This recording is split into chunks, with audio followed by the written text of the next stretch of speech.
Hello दोस्तों, आप सभी का स्टडी फायर क्लासेस में स्वागत है। दोस्तों, आज हमारा जो टर्म है वह पॉलिटी का है और आज मैं पढ़ाने जा रहा हूँ भारतीय संविधान की अनुसूचियाँ। जैसा कि आप जानते हैं, शुरुआती दौर में आप देखेंगे तो भारतीय संविधान में 8 अनुसूची थी। टोटल अनुसूचियों की संख्या 8 थी, लेकिन बाद में 4 अनुसूचियां और जोड़ी गई संविधान संशोधन करके और अनुसूचियों की संख्या टोटल 12 हो गई। तो आज इन 12 अनुसूचियों के बारे में हम पढ़ेंगे। दोस्तों, आइए इन 12 अनुसूची जो हैं इनके बारे में हम बात करते हैं। दोस्तों, पहली जो अनुसूची है उसमें बात कही गई है भारतीय संघ के घटक राज्यों एवं केंद्र शासित प्रदेश, जिसको हम संघ शासित प्रदेश भी कहते हैं। तो आप देखेंगे तो शुरुआती दौर में आप देखेंगे तो 29 राज्य थे और 7 केंद्र शासित प्रदेश थे, जिसको यूटी आप बोलते हैं। पर अब जब जम्मू कश्मीर और लद्दाख को 2 यूटी बना दिया गया तो अब इनमें थोड़ा से यानी राज्य जो है वो 28 हो गए हैं और केंद्र शासित प्रदेश इस समय 8 हैं। तो जो पहली अनुसूची है इसी यानी 28 राज्यों और जो 8 केंद्र शासित प्रदेश हैं उनकी बात कही गई है। तो आपको याद रखना है कि पहली अनुसूची में जो है किसकी बात कही गई है, राज्य और केंद्र शासित प्रदेश की। बस इतना ही बात आपको याद रखना है। अब दूसरे में आइए तो दूसरे की अगर बात करते हैं तो भारतीय राज्य व्यवस्था के विभिन्न पदाधिकारियों को प्राप्त होने वाले वेतन और भत्ते, पेंशन वगैरह की बात कही गई है। तो आप इनको कैसे याद करेंगे? देखिए, पहले में हमने बताया कि राज्य की बात कही गई है, अब दूसरे में पैसा यानी वेतन की बात कही गई है। तो किनकी वेतन?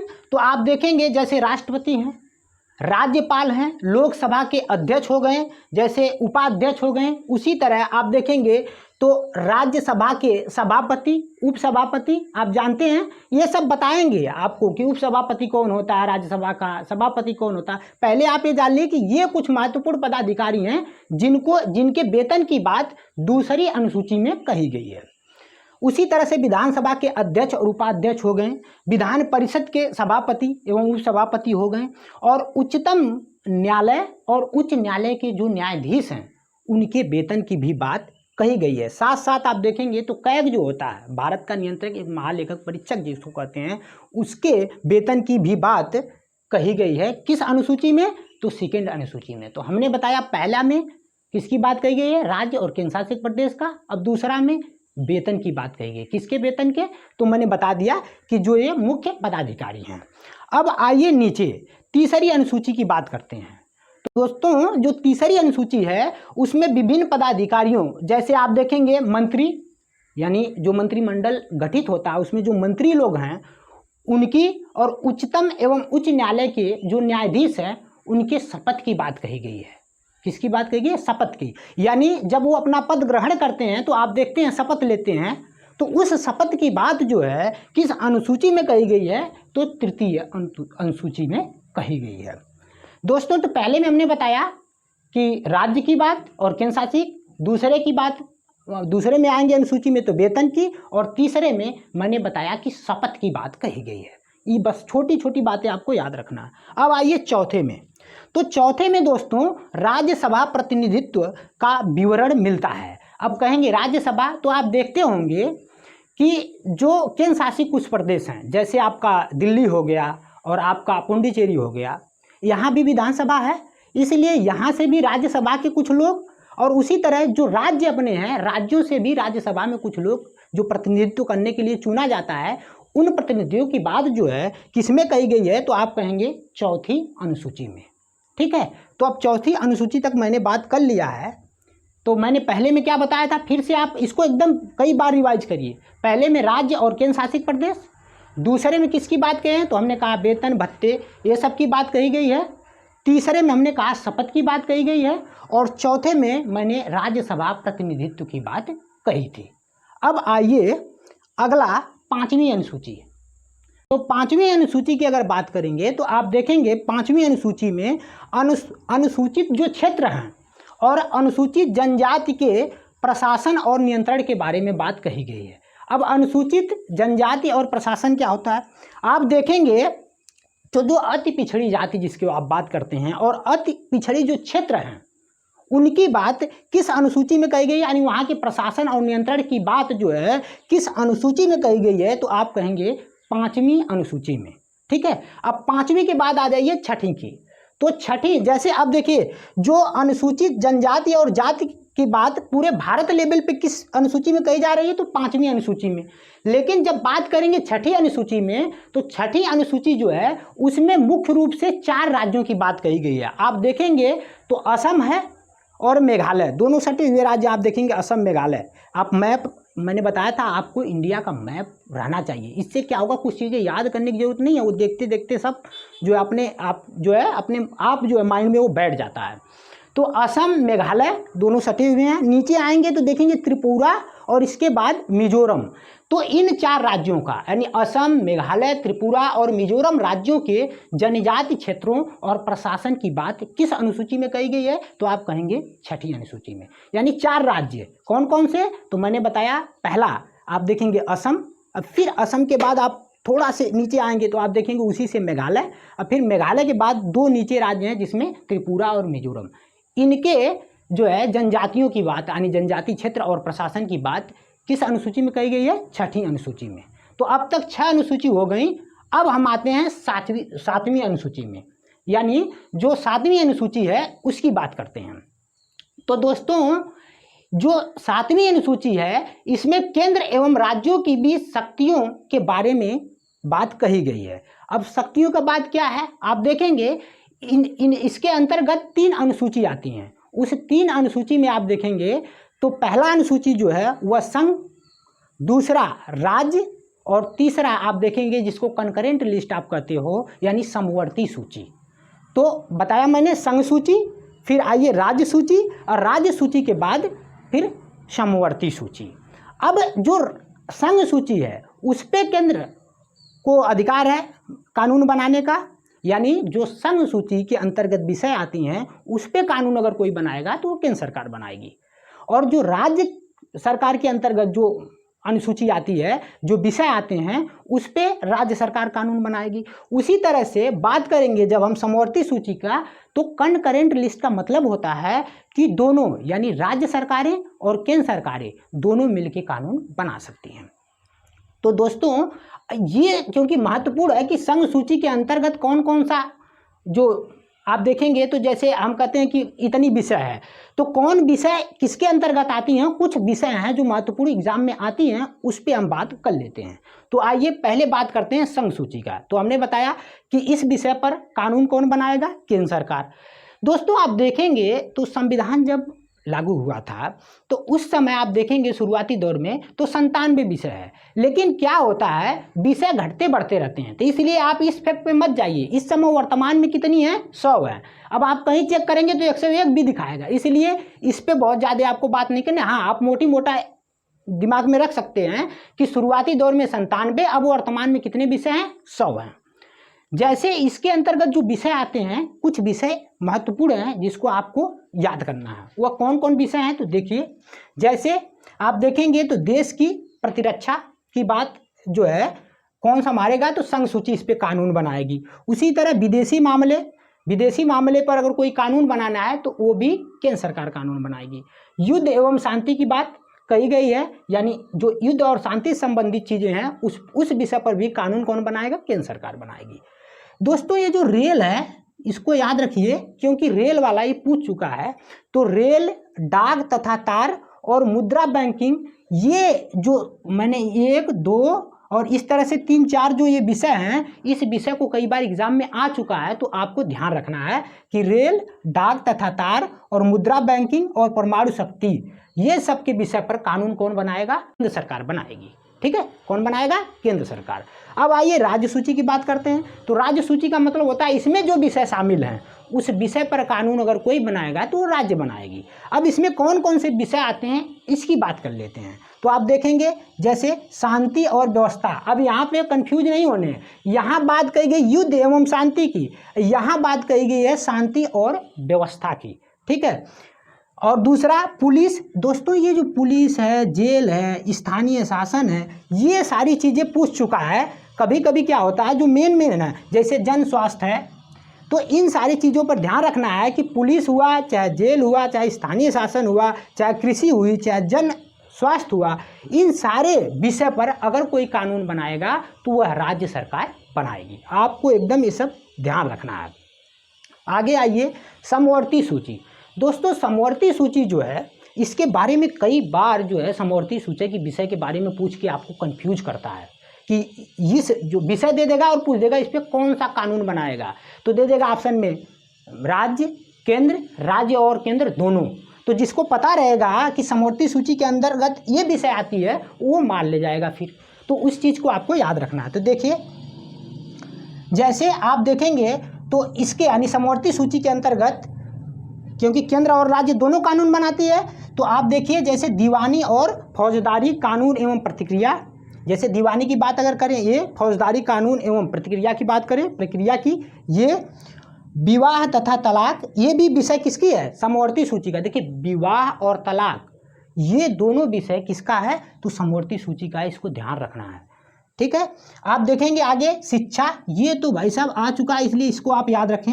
आर्थिक नियोजन, ये चीज़ें जो है, और बिजली। इसके बाद समाचार पत्र और श्रमिक संघ, ये जो चार मैंने ये लगाए हैं और हाईलाइट कर रखे हैं, ये विषय जो हैं ये ऑलरेडी पेपर में आ चुके हैं। आपको ध्यान रखने हैं कि शिक्षा की अगर बात करें तो इस पे दोनों यानी राज्य सरकार और केंद्र सरकार कानून बना सकती है। इसलिए यह जो विषय है शिक्षा और आर्थिक नियोजन या बिजली या समाचार पत्र, ये सारे के सारे विषय समवर्ती सूची के विषय हैं, इसलिए आपको याद रखने हैं समवर्ती सूची। तो दोस्तों अब हम जो है इसको मिटाते हैं और आगे जो है उसकी बात करते हैं। तो दोस्तों हमारी बात हुई थी 7वीं अनुसूची तक। अब आगे आइए, 7वीं के बाद 8वीं अनुसूची पढ़ते हैं, जो कि बहुत महत्वपूर्ण है। तो सबसे पहले आप इसको देखिए, 8वीं अनुसूची की बात करते हैं। तो 8वीं अनुसूची में टोटल 22 भाषाओं का उल्लेख है। कितने भाषाएं? 22 भाषाएं दोस्तों। लेकिन आप देखेंगे तो जब शुरुआती दौर की बात करते हैं तो हमारे संविधान में 14 भाषाएं थीं, लेकिन बाद में संविधान संशोधन हुए और संविधान संशोधन के तहत जो है कई भाषाएं बाद में यानी टोटल 8 भाषाएं जोड़ी गई और फिर टोटल भाषाएं हो जाती हैं 22। तो वह कौन कौन सी भाषा जोड़ी गई और किस किस संविधान संशोधन के तहत जोड़ी गई उसकी हम बात करते हैं। तो हमने एक लाइन लिखी है, इसको आप एकदम याद कर लें। क्या है? सिंधी कौम ने BDMS किया। इस सेंटेंस को एकदम याद कर लीजिए। क्या? सिंधी कौम ने BDMS किया। अब इससे क्या होगा, देखिए सिंधी का मतलब सिंधी भाषा, और सिंधी भाषा को किस संविधान संशोधन के तहत जोड़ा गया हमारे जो है कि भारतीय भाषा में, तो आप कहेंगे 21वां संविधान संशोधन। क्या? 21वां संविधान, यानी 21वां संविधान संशोधन 1967 में हुआ, जिसके तहत सिंधी भाषा को जोड़ा गया। ठीक है, इस बात को याद रखें। अब आगे आइए दोस्तों, बात करते हैं। देखिए सिंधी, फिर कौम। कौम का मतलब है, देखिए यहाँ देखेंगे आप, तो का मतलब है कोंकणी, मणिपुरी और न का मतलब नेपाली।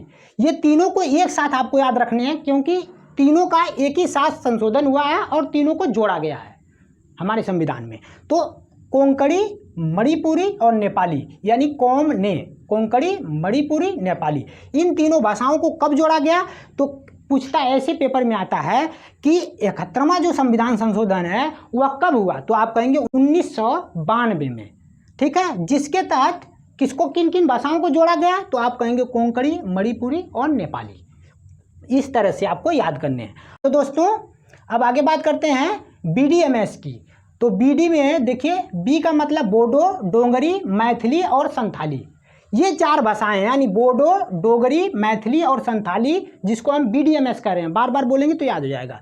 जिसके तहत कब, तो आप देखेंगे ये 92वां संविधान संशोधन यानी 92वां संविधान संशोधन हुआ, ये 2003 में हुआ था, जिसके तहत बोडो, डोगरी, मैथिली और संथाली भाषा को जोड़ी गई। तो आप इसको एकदम एक सेंटेंस को कि सिंधी कौम ने BDMS किया। सिंधी भाषा, कोंकणी, मणिपुरी, नेपाली, फिर बोडो, डोगरी, मैथिली और संथाली, ये भाषाएं जो हैं टोटल 8 भाषाएं, जिसको बाद में जोड़ा गया। तो 14 में 8 जोड़ेंगे तो टोटल 22 भाषाएं हो जाएंगी। तो इस समय 8वीं अनुसूची में कितनी भाषाओं का जिक्र है, तो आप कहेंगे 22 भाषाओं का। तो जब भाषा पूछे कि भाषाओं का जिक्र किस अनुसूची में है, तो तुरंत आप भाग के जाएंगे 8वीं अनुसूची में।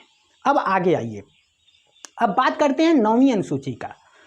तो 9वीं अनुसूची आप देखेंगे तो इसके अंतर्गत राज्य द्वारा संपत्ति के अधिग्रहण की बात कही गई है। तो सिर्फ आपको इतना याद रखना है, राज्य द्वारा संपत्ति के अधिग्रहण की बात कही गई है। किस अनुसूची में, तो कहेंगे 9वीं अनुसूची में। तो 9वीं अनुसूची में किसकी बात कही गई है, तो आप कहेंगे संपत्ति के अधिग्रहण की, यानी राज्य द्वारा जो संपत्ति का अधिग्रहण किया जाता है राज्य सरकारों के द्वारा, उसका जिक्र किसमें है, 9वीं अनुसूची में।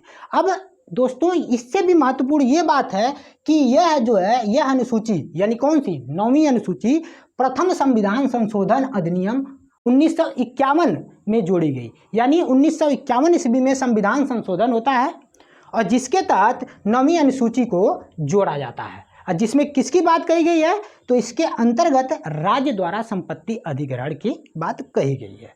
अब दोस्तों आते हैं 10वीं अनुसूची। दोस्तों 10वीं अनुसूची में दल बदल की बात कही गई है, और ये बहुत बार आ चुका है कि किस अनुसूची में दल बदल की बात कही गई है। तो दल बदल की बात किस अनुसूची में कही गई है, तो आप कहेंगे कि वह अनुसूची है, आप देखेंगे कि जो 10वीं अनुसूची है उसमें दल बदल की बात कही गई है। तो इस बात को आपको याद होना चाहिए कि दल बदल की बात किस अनुसूची में कही गई है, तो आप कहेंगे 10वीं अनुसूची। और यह संविधान संशोधन कब हुआ, तो आप देखेंगे 1985 में 52वां संविधान संशोधन हुआ, और 52वें संविधान संशोधन यानी 52वां संविधान संशोधन के तहत 1985 में दल बदल कानून को जोड़ा गया। किस अनुसूची में, तो 10वीं अनुसूची। तो देखिए 10 दल बदल, 10 दल बदल, तो 10वीं अनुसूची में दल बदल की बात कही गई है। आप इसको कोरिलेट कर सकते हैं। अब आइए दोस्तों बात करते हैं हम 11वीं अनुसूची की। तो जब हम बात करते हैं 11वीं अनुसूची की, तो आप देखेंगे इसमें पंचायती राज व्यवस्था की बात कही गई है। तो अब आपसे सिर्फ इतना आता है कि 11वीं अनुसूची में किसका उल्लेख है, तो आप कहेंगे पंचायती राज व्यवस्था का। अब दोस्तों इसमें कई बार ये पूछ चुका है कि जो पंचायती राज व्यवस्था है इसमें टोटल विषय कितने हैं, कितने विषय की बात कही गई है, तो टोटल विषय हैं 29, यानी 29 विषय का जिक्र है किसमें, पंचायती राज व्यवस्था के अंतर्गत। ठीक है। और दोस्तों ये भी पूछ चुका है कि ये जो 11वीं अनुसूची है इसे किस संविधान संशोधन किस सन में जोड़ा गया, तो आप कहेंगे 1993, यानी 1993 में 73वां संविधान संशोधन हुआ, जिसके तहत 29 विषय टोटल रखे गए हैं और 11वीं अनुसूची को जोड़ा जाता है। ठीक है। अब आइए 12वीं अनुसूची की बात करते हैं। 12वीं अनुसूची की बात करते हैं हम लोग। तो आप देखेंगे जो 12वीं अनुसूची है इसमें नगर पालिका की बात कही गई है। देखिए पंचायत की बात पहले कही गई है किसमें, तो 11वीं में। अब 12वीं में किसकी बात कही है, नगर पालिका। सिर्फ इतना याद रखना आपको, ज़्यादा ये सब कुछ नहीं है। पंचायत नगर पालिका, पंचायत नगर पालिका 11 और 12 इस तरह से। तो नगर पालिका की बात 12वीं अनुसूची में कही गई है। दोस्तों इसमें टोटल विषय अगर आप कहेंगे कि इसमें शहरी क्षेत्र की स्थानीय स्वशासन संस्थाओं को कार्य करने के लिए जो टोटल विषय प्रदान किए गए हैं वो 18 विषय हैं। तो आप देखें कि पंचायती राज व्यवस्था में टोटल 29 विषय थे, जबकि आप नगर पालिका में देख रहे हैं तो कितने विषय हैं, 18 विषय। ये विषय भी कई बार एग्जाम में पूछे जा चुके हैं। ठीक है, तो इसको आप याद रखें। अब आगे आइए 74वें संविधान संशोधन की बात करते हैं कि आखिरकार ये जो 12वीं अनुसूची है इसे कब जोड़ा गया हमारे संविधान में। तो आप कहेंगे कि 74वें संविधान संशोधन होता है 1993, 1993। तो आप देखेंगे यहाँ भी 93, यहाँ भी 93। इसका मतलब 1993 में ये दोनों साथ में ही 11वीं और 12वीं अनुसूची जोड़ी गई हैं। इस बात को आपको याद रखना है। तो दोस्तों ये आज हमारी जो बात हुई थी भारतीय संविधान की अनुसूची पर हुई थी, और ये आप बढ़िया से याद करें क्योंकि पेपर में आता है। तो दोस्तों हमारे चैनल को शेयर, सब्सक्राइब और लाइक करें। ठीक है दोस्तों, तब तक के लिए धन्यवाद दोस्तों।